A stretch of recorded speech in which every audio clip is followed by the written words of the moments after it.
Bom, diante desse percurso histórico, né, das diferentes estruturas familiares, a minha pergunta é como é que eu faço essa intervenção, como é que eu lido entre a representação que eu tive na minha formação, né, enquanto educadora, e a representação que eu tenho agora e a formação e os dados todos dessa realidade que é muito diversa na minha atuação.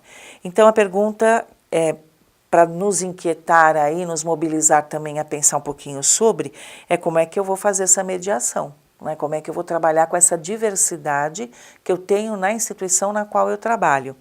Que procedimentos que eu devo ter, porque até então eu tinha uma família central, núcleo, pai e mãe, agora eu tenho uma outra realidade ali e as crianças também como reflexo de toda essa realidade que elas trazem para mim. Né? Quais as implicações dessa mediação? Então vamos pensar um pouquinho nos tipos de composição familiar que nós temos, né? Eu tenho, dentro da escola ali, eu trago, não sei se é a realidade de vocês, mas eu tenho a família nuclear também, né? Constituída por filhos biológicos, enfim.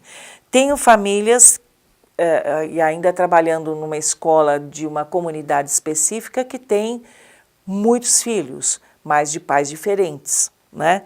Famílias também com filhos adotivos, famílias monoparentais, então chefiadas ou por pais ou por mães. Tenho casais homossexuais, com ou sem crianças ali, mas tenho casais assim. Tem pessoas divorciadas, né? Então eu fui fazendo um levantamento e que não foge à literatura. Eu tenho um pouco dessa diversidade, bem pouco, dentro da escola na qual eu trabalho, mas é uma realidade que se apresenta para mim enquanto orientadora e é como é que eu vou lidar e orientar essas famílias no que diz respeito ao trabalho realizado também em sala de aula ou fora. Então, ao procurar essas questões e essa diversidade para reconstruir as representações que eu tinha em relação à família como núcleo, eu procurei por que disso, né? Ao que se deve tanta mudança assim tão rápida? Então a gente coloca a preocupação muito nessa família. Hoje a gente tem uma reprodução humana, né? Esse controle de fecundidade, aí uma das questões. Os vínculos conjugais que são muito temporários, né? A efemeridade aí nas relações, o crescimento de número de pessoas sozinhas, morando sozinhas, o crescimento do número de famílias chefiadas por mulheres por conta desses casamentos temporários. Então veja, a globalização, a aceleração, né, no nosso mundo aí fez com que as relações entre as pessoas também mudassem muito e gerassem essa diversidade na estrutura familiar.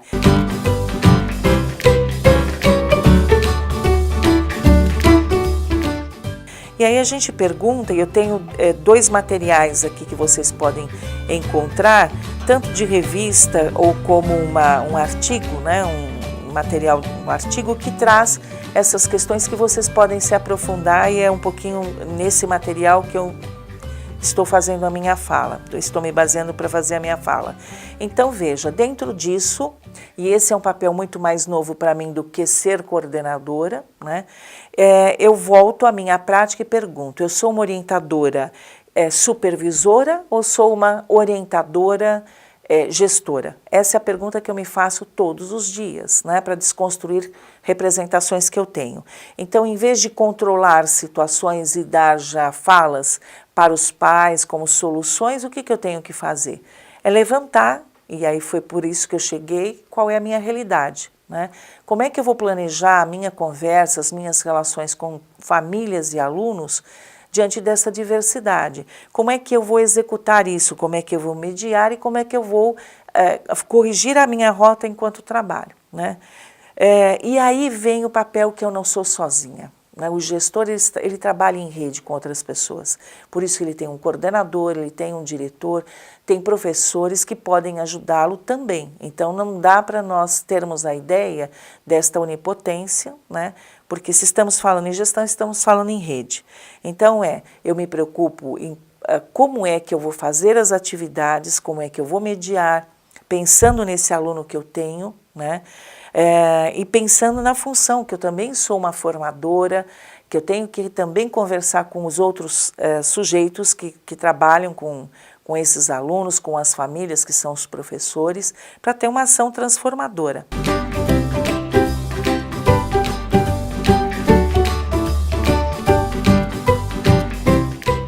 Então, vale-me aqui da ideia de mediação, né?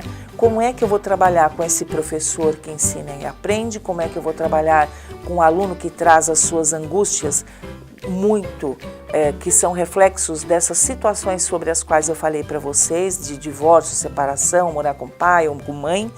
E eu tenho que ter essa intencionalidade muito clara em relação ao meu trabalho, né? Então, isso exige do orientador educacional um trabalho com habilidades muito claras. Então, algumas habilidades eu fui colocando aqui. Será que eu valorizo a família e a importância do diálogo? Eu tenho essa clareza? Eu preciso desconstruir algumas coisas, porque sobre que família eu estou falando, né? Identificar e respeitar os diferentes tipos de família. Só que para isso eu preciso diagnosticar, né? Reconhecer os valores. Então, se eu falei que o orientador trabalha com educação em valores, eu estou olhando para esse outro, eu estou olhando de uma forma ética para essa estrutura familiar. Perceber as diferenças entre as pessoas, né? Então é muito bonito o discurso falar isso para o aluno dentro de uma instituição, mas a família que nós temos, como é que nós lidamos com ela? Mostrar que as famílias também têm as suas belezas, né? A sua riqueza. A afetividade, como é que eu trago essa família para dentro da escola com uma verdade, né? Como é que eu a valorizo nesse processo. E situá-la no presente. Então, 3 princípios aí, que é da cooperação, do respeito e da comunicação, com princípios que norteiam a prática do orientador educacional. Diante das questões que eu coloquei para vocês, que é uma situação muito nova, né, desses modelos familiares, dessa diversidade familiar, a pergunta que eu quero deixar aí como mobilizadora para o nosso próximo encontro é como o orientador educacional, então, deve proceder para trabalhar com essas famílias, né? Quem seria o sujeito mais próximo que poderia ser um aliado de imediato no nosso papel para nos dar subsídio também nesta rede de trabalho, né? Então, eu vejo o professor como um deles e o coordenador como um dos outros, né? Então, assim, eu quero agradecer esse momento e quero dizer, assim, que o orientador educacional tem um grande desafio na atualidade, né? Com esse trabalho relativo às famílias e a essa diversidade. Agradeço muito a atenção de vocês, espero ter contribuído